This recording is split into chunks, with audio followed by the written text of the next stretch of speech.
এই স্বার্থপর পৃথিবী কারো কথা মনে রাখে না, কারো জন্য থেমে থাকে না, কেউ তোমারে মনে রাখত না। তুমি মরে গেলে কারো হাতে সময় নাই তোমারে কান্দে লইয়া কান্দনের, কারো হাতে সময় নাই। এ বাফেরে দুপুরবেলা জানাজা দিছে, আসরের পরে বাফের জানাজা হইছে, কত কান্দা কানছে জিফুতে। এশার নামাজের পরে পাশের ঘরের থেকে ভাত তরকারি আনছে, এর ওই পেট ভরে ভাত খায়। এরা দেখলাম দুপুরে কান্দে অন ভাত খায়, আরো গোস্ত লয়, আরো ফার্মের মুরগা লয়, তেলাপিয়া মাছ লয়, ডাল লয়।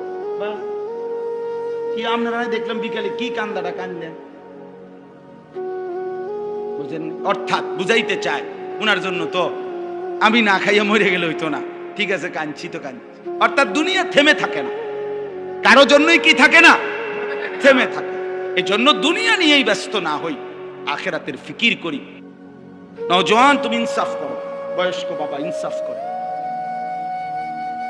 একটু পরে যার যার ঘরে যার যে ফিরে যাবেন, কেউ কারো জন্য থামে না। স্বার্থপর এই দুনিয়া কারো কথা মনেও রাখে না, কারো জন্য থামেও না, কারো জন্য থামে। এই আমি 2 দিন আগেও দেখছি